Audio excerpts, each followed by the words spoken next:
Welcome, welcome, welcome. Welcome to Personality Speaking, where the tea is always hot. My show is dedicated to helping you build healthier, stronger relationships through the understanding of the personalities. This show airs every Wednesday at 7 p.m. Eastern Standard Time, and we are trying to give you content that you can use to build stronger relationships. Now, the show is focused on the four personality styles that was developed by the late Florence Littauer. This show speaks about four personality styles. You have two extroverted personality styles and you have two introverted personality styles. Your extroverts are the people who get their energy from outside. They get their energy from other people. And the introverts get their energy from within.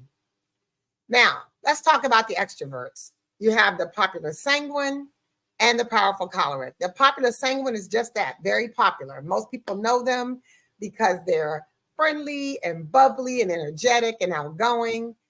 They're very warm, they're inviting, but they also have personality weaknesses, which all personalities have.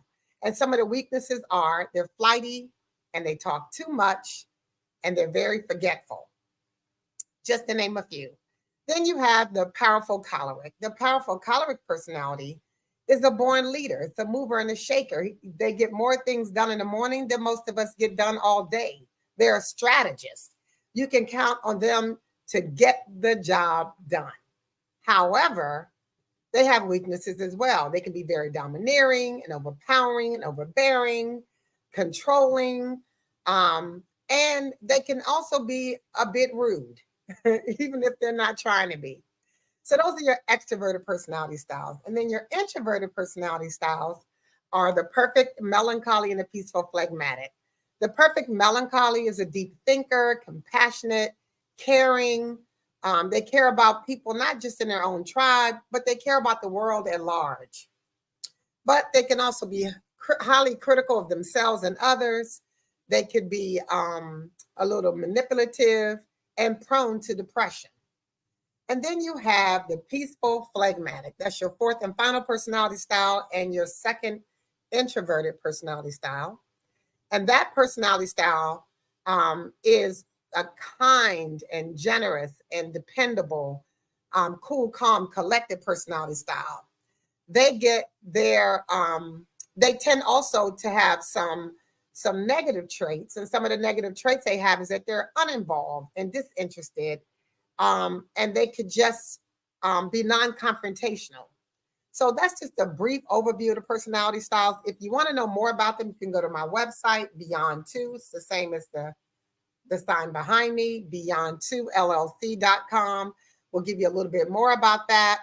But also you can take a personality assessment. You can order one, take the personality assessment. With that comes a complimentary 20-minute consultation to go over your results. Now, I am, in case I didn't say this, my name is Karen Ward. I'm an advanced certified personality trainer and speaker.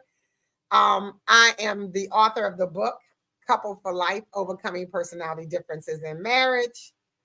I am a personality coach. I love coaching couples with their personality, out of their personality differences or learning how to overcome them. I like coaching individuals in their life choices. So if you need my help, just reach out to me through my website. Now, I want to, tonight's show is about, it's going to be a live Ask Karen segment. I like Ask Karen segments because I want to be able to answer your questions about personalities. And I get a lot of questions whenever I do a workshop or a training or a speaking engagement, even in this platform. I have actually people who call me on a regular basis asking for advice about how to make certain decisions or how to take certain comments or how they should react to certain things. I have that all the time. And so I have just formulated some questions that are frequently asked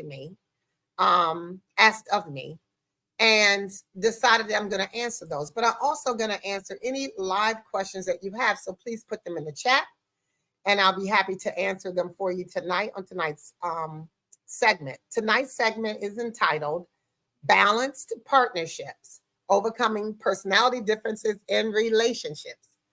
And all of us have personality differences in our relationships. Now, the reason why I'm doing this is because over the next several weeks, I'll be talking about people who are interested, who are in relationships, who are interested in getting married, who are already married, because I'm doing a workshop on November 4th here in the the DC area, um, for couples, hopefully under 10 years of marriage, who are struggling and want to have an understanding of how they can navigate their relationships by understanding each other's differences and trying to build a stronger relationship. So, for the next several weeks, I will be working on, every show will be dedicated to talking about relationships and talking about building healthier, stronger connections. Um, oh, sweet Foxy is already talking. She says, some folks I find hard to get along with. How do I find harmony? I just can't find common ground. So irritating. Some people, it's hard to build a strong foundation. So we'll get to that in a second.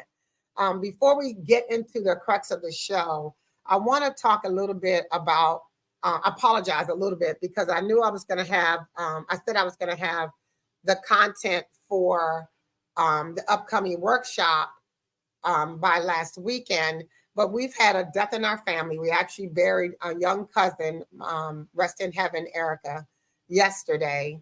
And I had two family members that are in the hospital right now, my nephew and one of my cousins. So I asked that you lift my family in prayer.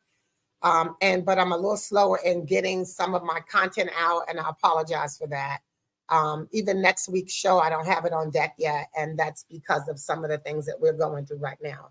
So anyway, thank you so much for your understanding. So let's talk a little bit about what Sweet Foxy Soul is asking me, and then I have a slide presentation that I had some of the top questions that have been asked of me, and some of the answers that I have for you. So you find it hard to get along with some people. Now, that is true. I don't care where you are in life. I don't care what kind of personality you have. We all have people that we have difficulty getting along with for various reasons, right? And most of it is probably because of our personalities and the fact that our personalities are different.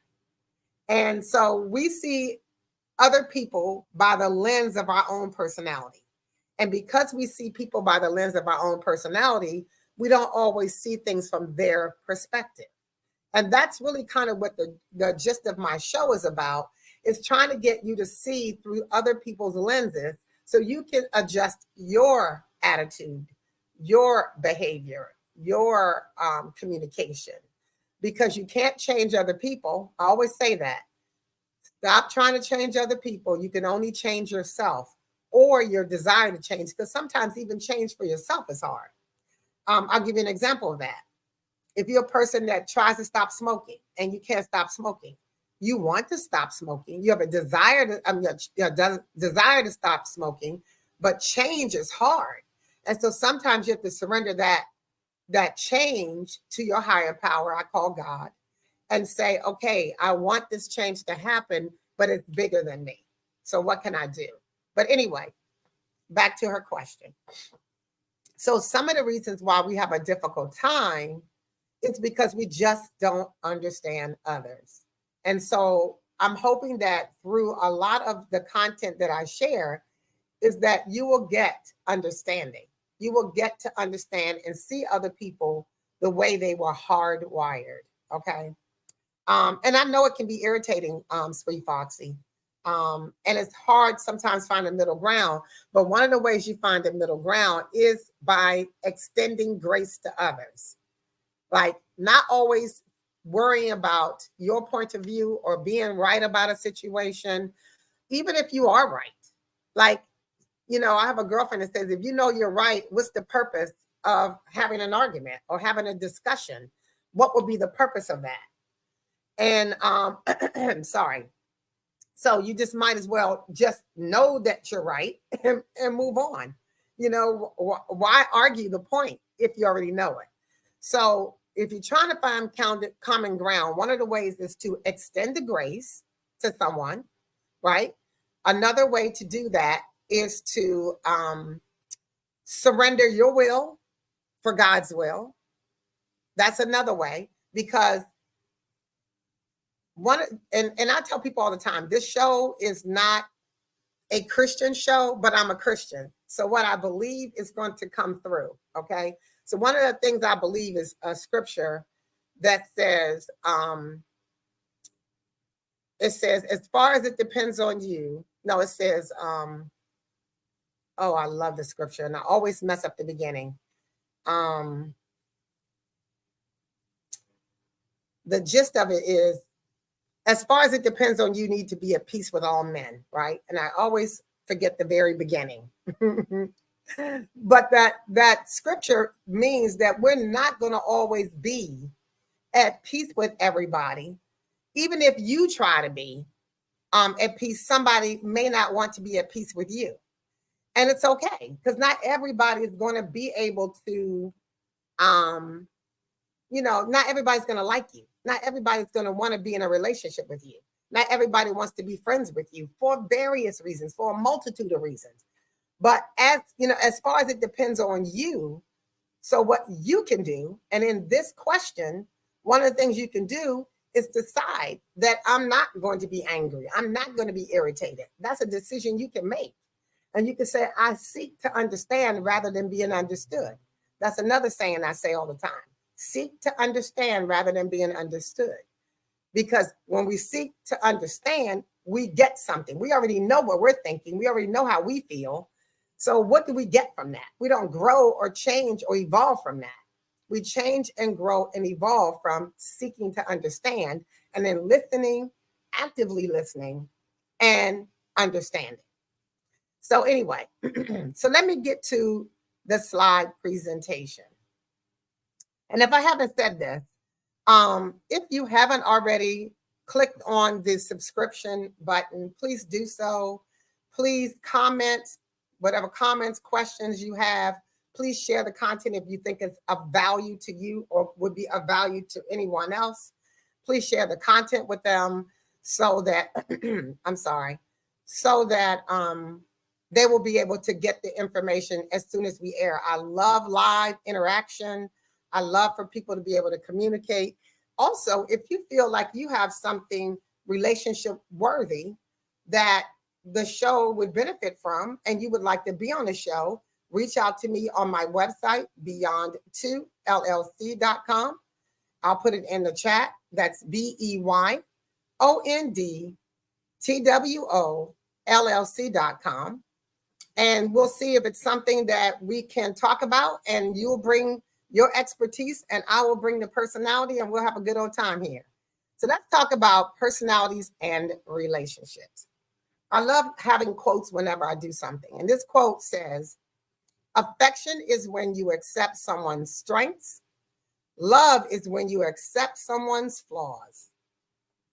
Yes. Love requires more of us, right? It requires us to give more of ourselves to other people. So it requires for you not to just love somebody when they're lovable, but to love them when they're not. And that's the hard part. That's how you know you love somebody, is when they get on your last nerve and you still love them. Or when they do the unthinkable or, the unconscionable and you still love them. Yeah, exactly. Exactly. Geesh. That's really love. And I think that love manifests itself in a lot of different ways. But we can be affectionate and sweet and nice towards people, but really love is demonstrated by how we accept other people.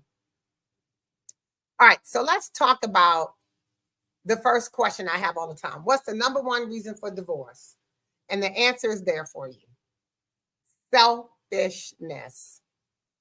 And people, it's so funny because I always hear things like it's finances. And I understand how finances is a major deal. Matter of fact, I watch a show and I've been watching it for a while, a couple of shows. I watch a show called uh, The Ultimatum. I watch a show called Married at First Sight, and I watch another show. It's about people in pods. I can't remember that name of that show. But anyway, so I watch a bunch of shows, relationship shows, right? And this one lady was having a hard time with her man because he didn't make enough money. So money was a big deal for her, right? So I know money is a big deal for some people. I'm not saying that it's not a big deal. What I'm saying is not number one. I also know that intimacy is a big deal for people, but it's also not number one. Communication is a big deal, but it's also not number one. The number one reason for divorce is selfishness, because all of those things are rooted in selfishness. If you have lack communication, if you lack intimacy, if you are a poor steward of your finances, all those things are rooted in selfishness. And once you can get root of the selfishness, you're able to address a multitude of things. So if you really think about whatever issues you're having right now, right, with your significant other, what issues you're having, whatever those issues are, if you think about it, I bet you can get to the root of it and say somebody's being selfish. Just give it some thought. I believe you'll get there. All right. And I'd like to know your comments. If you have any questions about that or any comments about selfishness being the number one reason for divorce, or how selfishness really plays a part, I want you to put it in the chat. Now, if you are having difficulty chatting on Facebook, I think Facebook, I heard that you have to go in facebook.com/StreamYard in order to comment. Otherwise, head over to my YouTube channel, Personality Speaking, and then you can comment there. True. Selfishness ended your relationship. Okay. All right. So let's talk about selfishness a bit. Let's talk about each of the personality styles. We talk about the popular sanguine. Remember that extroverted, outgoing personality? So this is how selfishness impacts a relationship. For a sanguine personality, we're known to be social and outgoing, the life of the party. And the way selfishness can manifest itself. And y'all, excuse me, I seem to have tongue tied. My tongues are tied tonight. My tongue is tied tonight. Can't even say that. But anyway, sanguine personalities may manifest that in a way by seeking excessive attention and validation. And I find it interesting because I am a sanguine, and I had to learn that over the years, that I didn't have to be the center of attention. I didn't have to claim the limelight. And the reason why that was important is because my husband is also a sanguine. So as this says, often we divert our focus away from our partner's needs. We're so busy trying to get our own needs met. We're so busy trying to get the attention. We're so busy spending all our time on the telephone with our friends that we don't give the same level of attention to our mates. And that's critical. It's a critical thing that we have to do. And my friends, all of us do this. What are you doing? This spouse is home, I talk to you later, because we try to give you the time to be with your spouses. All right. The effect it has on the relationship is that selfishness can strain any relationship, especially with the sanguine, as the partner may feel neglected or overshadowed. We are bigger than life personalities, and we can certainly fill up a room and suck the air out of a room, right? And not leave a lot of room for our spouses. I can now sit in a room and be with our friends, and I could be a shrinking violet and allow my husband to shine. Take it up, honey. You got it. But And it can also lead to conflicts and emotional distance if it's not addressed. So some of the things that we can do is be selfless, right? And some of the ways we can do that is practice active listening. Listen to our mates. You can also look at body language, because body language will tell you if you're doing too much. I always pay attention to people looking at me a certain way. If I'm so loud, people always do stuff like, lower it, because I'm loud. I can't help myself. Even when I listen to my own podcast, I think, wow, you're loud. But also think I got a hearing problem. That's the truth be told. But anyway, then people will lean back. If they lean back, they're trying to tell you something. So just pay attention to body language, but practice active listening. And listening to your partner expresses needs and or concerns to you. And you have to make sure that you're not constantly trying to, turn the tables or flip the script or make it seem like the conversation is about you or about them. It's not about you, but it's about them. So you have to be careful, because we're really good at that. We're very charismatic and we know how to flip a script. We also need to show appreciation to our spouse or our significant other. And we need to make an effort, because you have to just say thank you. Like, thank you for taking the trash out. Thank you for putting gas in my car. Thank you for, whatever it is you do, anything that you do. Thank you for cooking me breakfast. Thank you for bringing me water. Thank you for whatever it is you do. Thank you. Show appreciation and gratitude, because your mate may always get overshadowed by you, especially if they're not a sanguine 2 or a choleric. If they're introverted, you may always be overshadowing them. So you got to do something to let that person know that you appreciate their qualities. You appreciate their efforts. You appreciate anything they bring to the table. The other thing is, learn to wait your turn. That's so hard, because we try to finish people's sentences. We're always trying to finish people's sentences. Why are we finishing folks' sentences? Stop doing that. And we need to give our partners an opportunity to share what they're thinking. You already know what you're thinking. Give them an opportunity to share what they're thinking. Okay, let's see here. Ooh, I'm going to get sweet Foxy. I'm going to get to that question or that comment, because I love it. All right, let's talk about the second extroverted personality style, the powerful choleric. The powerful choleric. Selfishness impacts their relationship, because the cholerics can be assertive and very goal-oriented. They care about the task at hand and getting things done. Selfishness in cholerics can manifest itself as a desire for control or to dominate within the relationship. They potentially disregard their partner's opinions and needs, because it's more about what they want or what they need. Excuse me.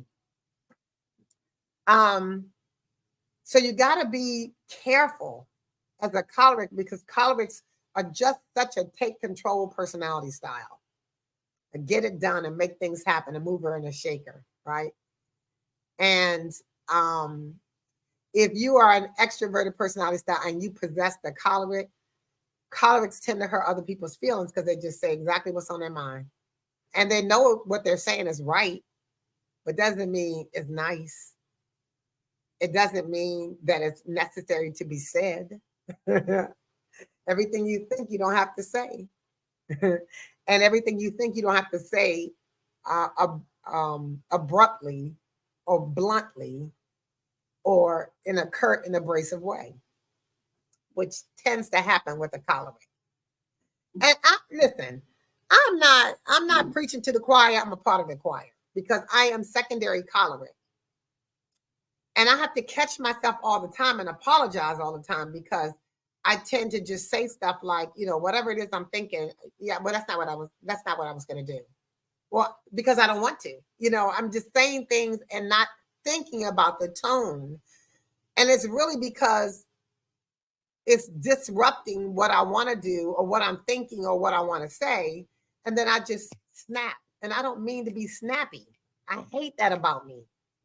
But that's what a choleric will tend to do and not even recognize that they're doing it. All right. The effect on a relationship is that this form of selfishness can lead to the power struggles and conflict. It can also undermine your partner's sense of not agency, or your partner's sense of what they can control, right? And lead to the breakdown in communication. So whatever the partner feels like they have any level of control over, it can break that down. It can break down their self-esteem and their self-worth if you're not careful. And it will definitely break down communication and trust. If a person feels like they can't trust you because you're so overbearing, so they don't feel like they can trust saying things to you or communicating with you in a certain way, it's because your strong domineering personality is pushing them down and forcing them in a place where they feel like, you know what? You're not listening to me. You don't hear me. You don't understand me. So I'm shutting down. I don't have anything to say. And that's not what you want in a relationship. You want there to be open communication.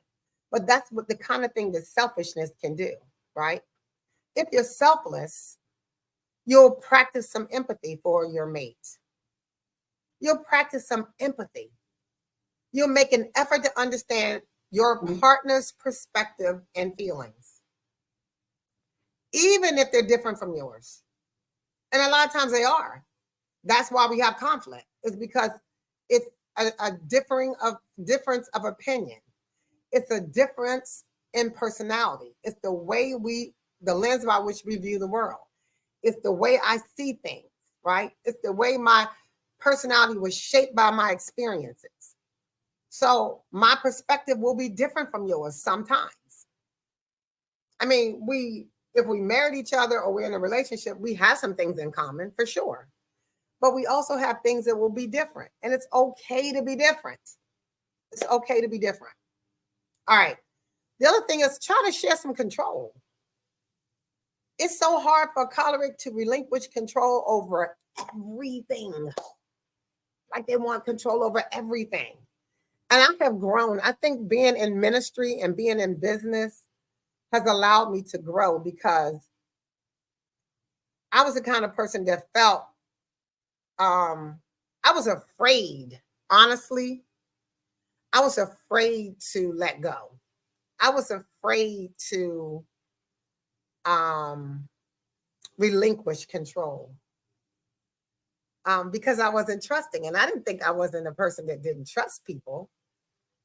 But that's really the source of it, is that you don't trust that anybody can do it better than you or the way you want it done.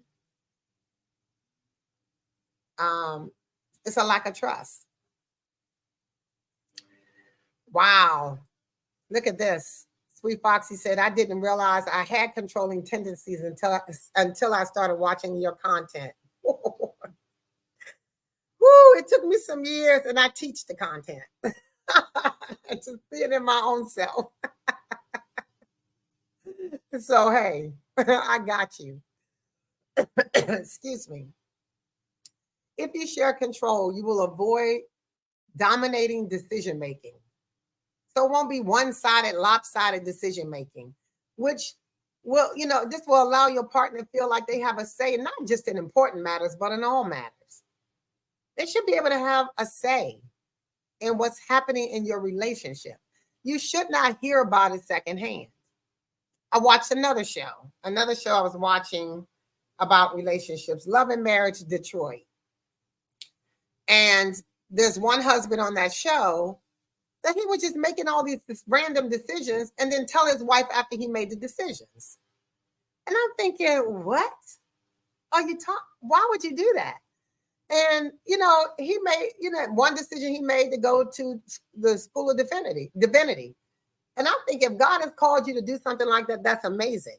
But God is not the God of confusion. So if he called you to it, Your wife is going to be cool with it because he'll prepare her for it, right? But for you to spring it on her after you've already started school with no discussion, that's what I'm saying. You have to learn to share control. You have to learn to consider your mate's feelings. You have to allow your mate to be in the midst of your decision making. It's a partnership. That's what this whole segment tonight is about. It's building partnerships, strong partnerships, so you can have a strong connection. That's what it is. All right. And the last thing is seek compromise. Be willing to find a middle ground in your conflicts rather than insisting on having things your way. One of the things I used to do with some of my coaching clients and in my own relationship, I do the same thing. And that is, how important is that thing to me? On a scale of 1 to 10, if it's a 1 for me and it's a 10 for him, okay, we're going to do it. If it's a 5 for both of us, we table it. If it's a low number, we table it. You know what I mean? But if it's a high number for me and a low number for him, then it goes my way. And that's what we do. But everything shouldn't be a 10 for you, for either one of you. It should really be looking at the pros and cons of a situation and finding a middle ground. All right. Let's go to the introverts. Perfect melancholy. Selfishness impacts of melancholy. Melancholy tend to be detail-oriented. They have extremely high standards for themselves and others. The standards are not just high for other people, it's for themselves too. And they can't even meet their impossible standards. And they want other people to, because they're impossible. They truly are. Selfishness shows up for melancholy may involve obsessing over their own needs and perfectionism. They can be obsessive over their own needs and being a perfectionist, or have a critical attitude towards their partner's efforts. Let me tell you, I see this in my melancholy friends all the time. Whenever their spouse is doing something, they're constantly criticizing what the spouse is doing. Constantly. It's never to their level of expertise. I think I've said this before. Melancholies they have high standards of themselves and others, right? And if you go into their homes, typically everything has a place and everything is in its place, right? Nothing's out of place. And so if they're doing something, like if let's say the spouse is washing the dishes, they can never wash the dishes clean enough, or put them away in the right spot, or put things away in the right spot, or the bed's not made the right way. Whatever it is, it's always something. The decision wasn't thought out completely. It's just they didn't spend money like they were supposed to. They didn't save the amount. It's always a criticism because their standards are so outrageous. It's so outrageous. Now, the effect that it has on a relationship is that type of selfishness can create a sense of inadequacy and frustration in the partner. The partner will feel like, I'm not good enough. Like nothing I do is good enough. Like I can't satisfy you. I can't make you happy. I'm just, so I just won't do nothing. Right? It also may lead to the lack of emotional connection and intimacy if the melancholy is too focused on their own expectations. Yes, melancholies. Everything is not about your expectations. Expectation is the killer of a relationship. Expectations are killers of a relationship. That's what they are. Because we always have these expectations that we want people to live out. And some people are just not capable. And sometimes they shouldn't have to. Because if it's your issue, if I didn't clean the counter well enough for you, get a rag. Get the cleaning. Anyway, all right, let's talk about selflessness in the perfect melancholy. Sometimes you just got to set some realistic expectations or goals. I should have said goals there, because an expectation, I said before, is a killer of the relationship. Recognize that perfectionism can lead to unrealistic expectations, right? Focus on setting achievable goals, both for yourself and your partner. Mm-hmm. Would that kind of bit you? Did you get a little bite from that one? You said, "Oops," you got a little bite from that one. Communicate constructively. Like, don't hurt people's feelings. Like, is that how you put the clothes away? Did you put gas in my car? Oh, well, I had to leave in the morning. Can't believe you didn't put the gas in my car. Will have to keep asking you that. Like, come on now. Share your needs and your preferences with your partner calmly and constructively. Even if you've already shared it and they forgot, or you have to keep telling them, just keep telling them. Sometimes you just have to do that, because everybody's not like you. Melancholies have memories like elephants. They don't forget stuff. So if you don't forget stuff, you just assuming everybody else don't forget. I'll forget your name 5 seconds after you tell it to me. And I tell people all the time when I do this conference on November the 4th, I said, listen, don't be offended, because at the end of this conference, I won't know your name. And if I see you down the street 10 minutes from now and you say, oh, like I'll be looking at you like I don't know who you are. So you might have to keep reminding me about what it is you want me to do. Take my shoes off? Okay. Until it becomes a habit for me. Rather than criticizing and dwelling on the flaws. Stop dwelling on the flaws. Because the more you talk about it, the more you get it. What you speak, you create. If you keep calling your husband a bum, he'll be a bum. If you keep saying he's a liar, he'll continue to lie. If you say he's a cheater, he's going to keep on cheating. Whatever you speak, you create. And I'm a firm believer of that. So keep your mouth shut. Also, allow for flexibility. Be open to adapting your plans and standards when necessary. Understanding that flexibility is essential in relationships. Whew, you melancholies got to try to be a little more flexible. Just a little bit more flexible. All right, let's get to the fourth and final one on this one. And then I see another comment I want to address. All right. Peaceful phlegmatics, selfishness. Phlegmatics are often easygoing and they avoid conflict. But selfishness in a phlegmatic may involve passive aggressive behaviors. I have phlegmatics in my life, so I've seen that passive aggressive stuff. Or withdrawal when their needs are not being met. Right? They'll withdraw. They won't say anything. They'll ignore you. They'll be mean, quiet, silently quiet. I mean, they'll be silently mad. I'm just saying. Passive aggressive. The effect that it has on a relationship is this kind of selfishness can result in emotional distance and miscommunication. And the reason why is because once a phlegmatic shuts down, it's over. It's a wrap. And then they start assuming, and I always say what the mind doesn't know, it makes up. So if the phlegmatic shuts down, it has nothing to say, it's because what the mind doesn't know, it's making it up. And all of a sudden that miscommunication happens because that phlegmatic is now making up stuff in their mind. And if they're not talking, so are you.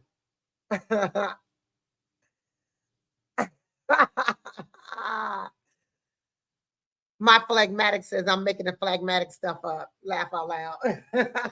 No, I'm not. It's so true. It's so true. It's so true.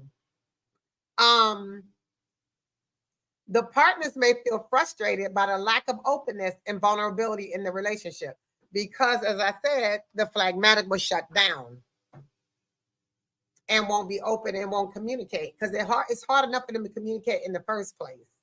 And if they're shut down, they really won't communicate, right? How they can be selfless is to communicate. Overcome passive or passivity by communicating your needs and concerns openly and directly to your partner. I know that's not easy. I know that's not easy for the phlegmatic. That's why when they are willing to talk, you better listen, because they don't open up that often unless they're ready to talk. Like phlegmatics always say, you won't even know that they're dating until they're get your invitation saying that they're getting married. You're like, what? You were dating? You with somebody? Like they keep their stuff private. What's that saying your sister says? I forgot, was like about you operating in silence or something like that. Yeah, phlegmatics operate in silence. And before you know it, bam, it's done. It's said and done. All right. The other thing is express your feelings. Practice expressing your emotions and your desires, even if it's uncomfortable at first. And it will be uncomfortable at first because you're not used to it. So anything that you do that you're not used to and you haven't built emotional intelligence around, will take you some time to be able to express yourself. Now, that phlegmatic has gotten really good at expressing herself. It took her so many years of staring you down and operating in silence, but now she'll tell you just how she feels. Engage actively. Participate actively in the relationship by initiating activities and discussions rather than always deferring to others' preferences or your partner's preferences. Sometimes, rather than having an open and honest conversation, the phlegmatic will say, okay, that's fine. I'll do it your way. I'll do it your way. You know, I would just rather not argue. And don't do that, because then you find yourself in a position where you don't get to address it, and you will shut down, and there will be poor communication with the two of you. So that's about selfishness. Those are some of the ways you can deal with that. In the workshop that I'm doing, we're going to talk about selfishness in more detail. So if you're interested in coming, I'm going to have some content up by the next show, so you can register for it. But I think it's going to be exciting, especially if you're in this area. If you're close by, you can even come and do it. It's only going to be a few hours of your time, but it's going to be worth it, because you're going to be able to really do some work on your relationship and build a stronger relationship. My desire that has been placed on my heart is to help married people stay married, to stay coupled for life. That is my desire. But it's also my desire, if you're single and you want someday to be in a relationship and you want to be married, is to prepare your personality for it. It's to help you to get your personality ready to be in a relationship by understanding yourself first, and then by understanding other people. All right. So let me see. You made a comment, Foxy. You said, I'm guessing this is your ex. He is introverted and I'm extroverted, totally different personalities. How would that affect my relationship? Well, honestly, you hear opposites attract, and they do. Most opposites are married. Now, that didn't happen in my situation, but I dated somebody that was an opposite. I was married to my first husband, was an opposite. But opposite attract. It's something about their characteristics that draw you to them, right? So if you're an extrovert, you're outgoing, you're bubbly, or you're a choleric, that's the sanguine, and then, or you're choleric and you're a leader or whatever, and you take charge kind of personality, you take solace in having somebody who's more grounded, who's not as reactionary, who just makes you relax some and not be so over the top. People are drawn towards that, right? And that seem to have a sense of inner peace that we crave as extroverts. And then as an introvert, introverts are drawn to extroverts. And they're drawn to extroverts because they look at us and say, they seem to be having the most fun in life, or they seem to have their crap together. They seem to know what they're doing. They seem to know where they're going. They seem to not be afraid. Sanguines and cholerics are afraid, but we just do it anyway. We walk through the fear and keep it moving. But we have fears too. So that's kind of how that works out, is that you find the balance in the relationship. What balances the relationship? And that's how you're able to deal with that, is that you balance each other, right? Now, a lot of the couples that I know have the same personality styles, and that can be more challenging.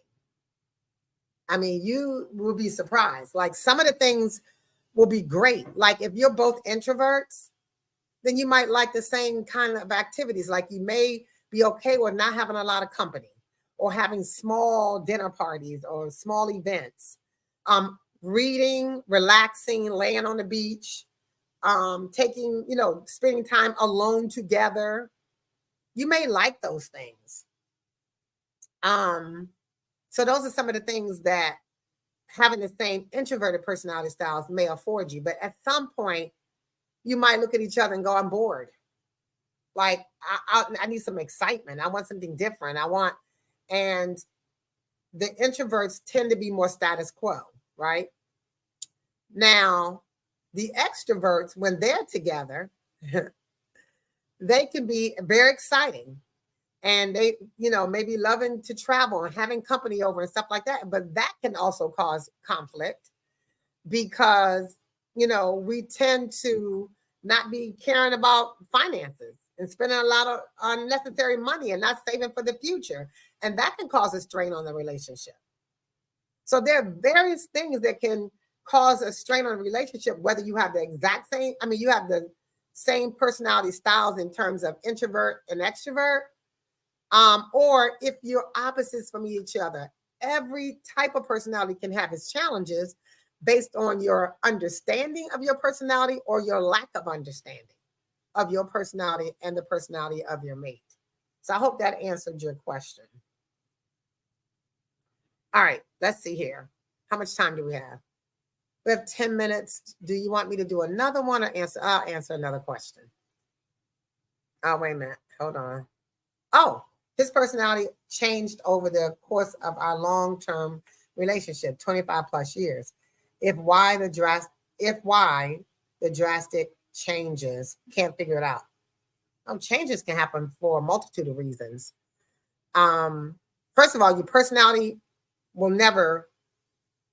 you will always be the personality you were born with. So let me start by that. So if he was an introvert, he's always been an introvert, right? He will not change from being an introvert. He may present differently for a multitude of reasons. So let's say he was an extrovert, right? But he comes off as an introvert now. And that could be one or two reasons. One, he could have a secondary introverted personality style that he's now fallen more into. Or there could have been some emotional, mental, physical, sexual trauma that took place that shaped his personality, right? If he's introverted, and I think I would have to have a couple of more key words to help me understand the change, right? But if he was introverted and he seems to be more withdrawn, he may be more withdrawn because of some trauma as well.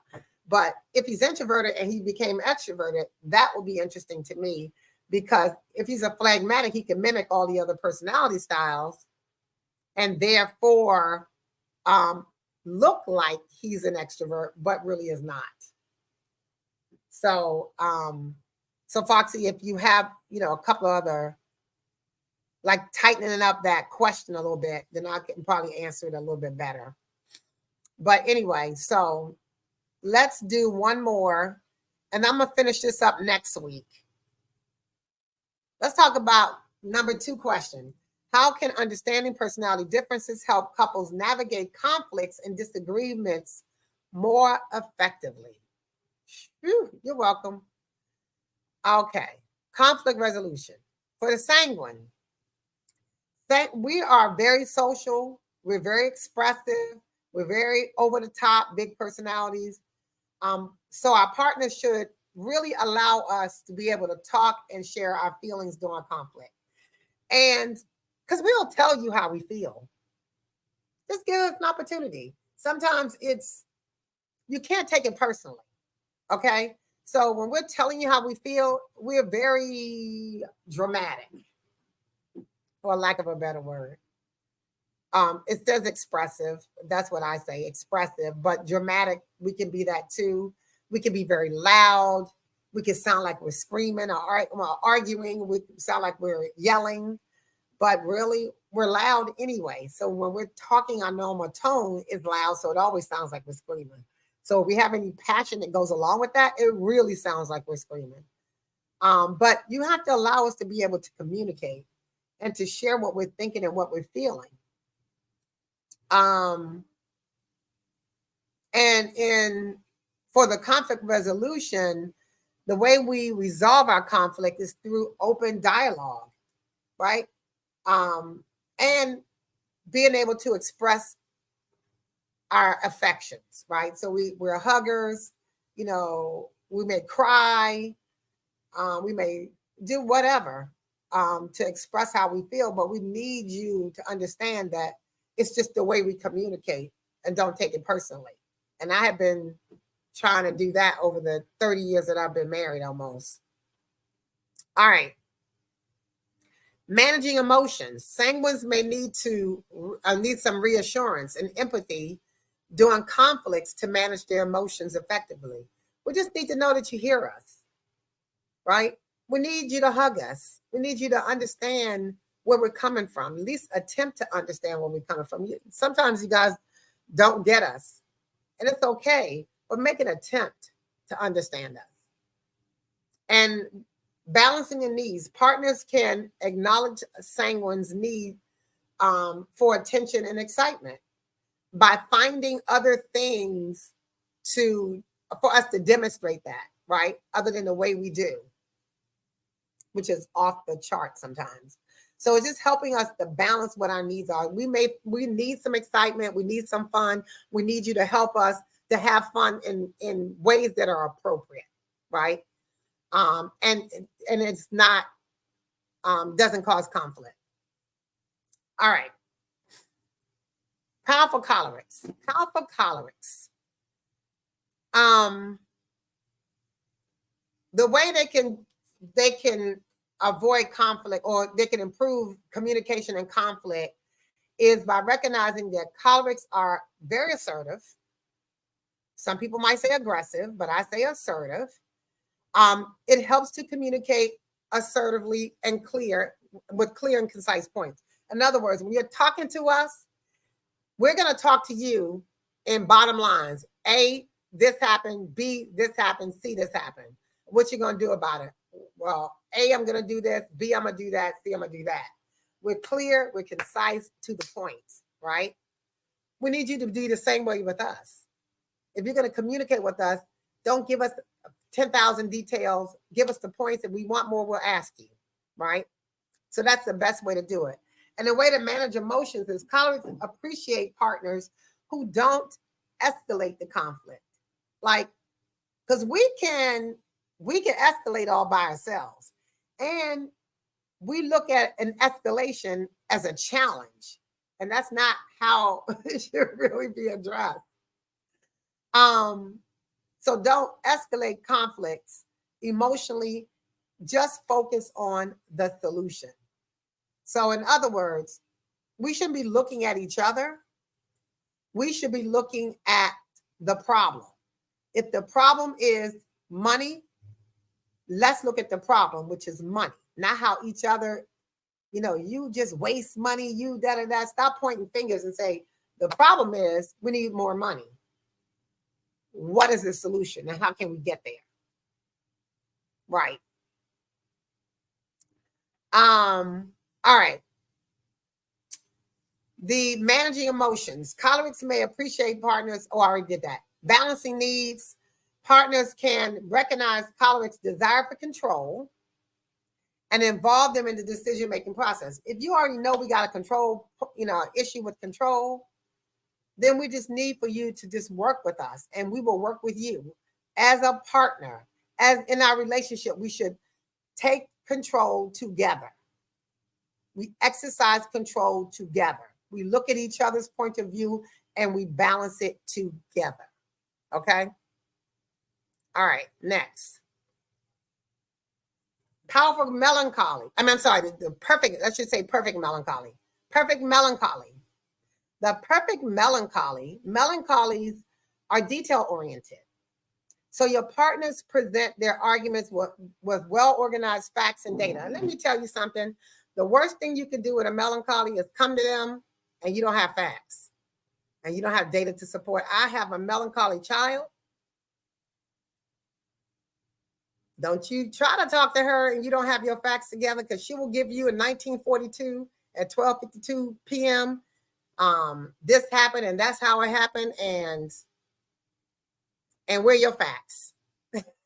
So you need to make sure that your facts are organized, that they make sense, that you can prove it.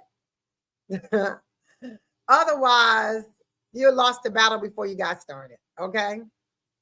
Melancholies prefer logical solutions and appreciate when their partners address the root causes of conflict.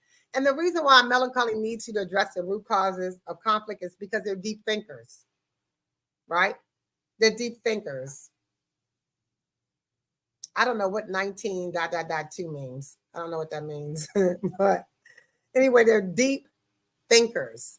And so when you come to them, you better, let's work this thing out so we don't revisit it. Let's get to the crux of the issue.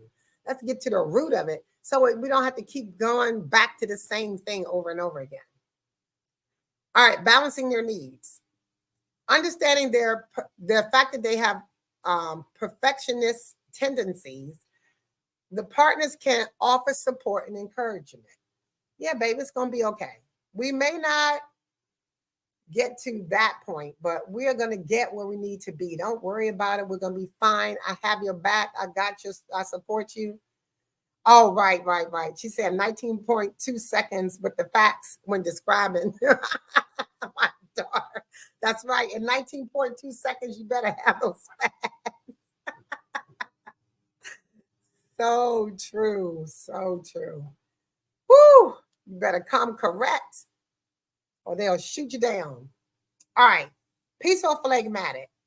The peaceful phlegmatic, in their communication with you, knowing that a peaceful phlegmatic avoids conflict, partners can approach disagreements calmly and provide reassurance. You got to make a phlegmatic feel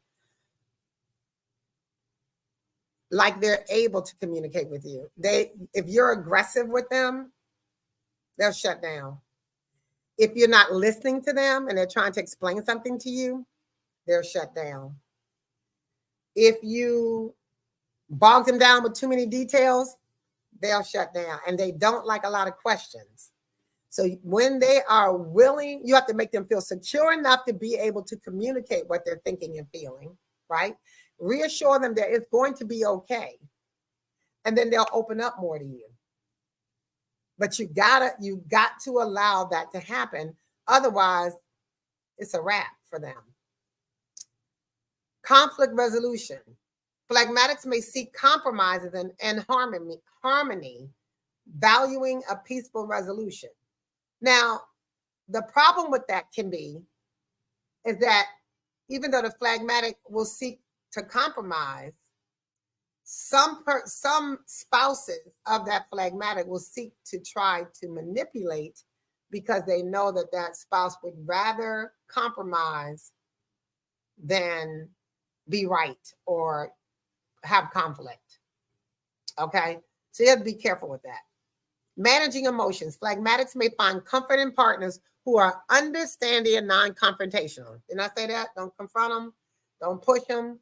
Don't beat them up. Allow them to be who they are. All right. Balancing needs. Partner's needs. Okay, your partner can ensure that phlegmatics feel valued and included, meeting their need for emotional connection. Phlegmatics need emotional connection. Once they connect with you, that's it. I mean, that's when you know you're with somebody. That phlegmatic is with you to the end. They're very loyal, but you got to be able to connect, and they have to trust you. They have to trust you with their heart, with their emotions, with their sense of value and a sense of self-worth. They have to trust you. And if you do anything to damage that, it is hard coming back from that with a phlegmatic, because they hold on to stuff like that. So that's all I'm going to cover tonight. That's our 1 hour is up. I'm going to cover the rest next week. We got a couple of more interesting questions. If you want to participate in the conversation, but you don't want to post it, you want me to read it anonymously, I'll be happy to do that. All you got to do is send me an email at beyond2llc@gmail.com. I'll put it in the chat. And I'll be happy to post your questions and answer your questions on air. I thank you so much for joining me. Again, I'll have the workshop information. Just mark your calendar, especially if you have under 10 years of marriage under your belt, or 10 years or under. I would love for you to come to the conferences in DC, November the 4th, from 12 to 2 o'clock. I say 2:30ish, just to give you time to ask any questions, or to engage in conversation or whatever. But from 12 to 2, I want you to come and be a part of it. I'll have information out on all my social media platforms this week, and I hope you'll be able to join us. That particular workshop is entitled Building Forever, exploring the personalities for a stronger marriage connection. And I think we need that. We need a stronger marriage connection. I thank you guys for joining me on Personality Speaking, where the tea is always hot. I thank you that, you come back each week and live with me and join me in the party at 7 p.m. Eastern Standard Time. Please subscribe, comment, check the notification bell so you can get the latest show as it airs live each Wednesday. I love you. I thank you so much for hanging out with me, and I hope you got content that you can use. Goodbye and good night until next week. Take care, you guys.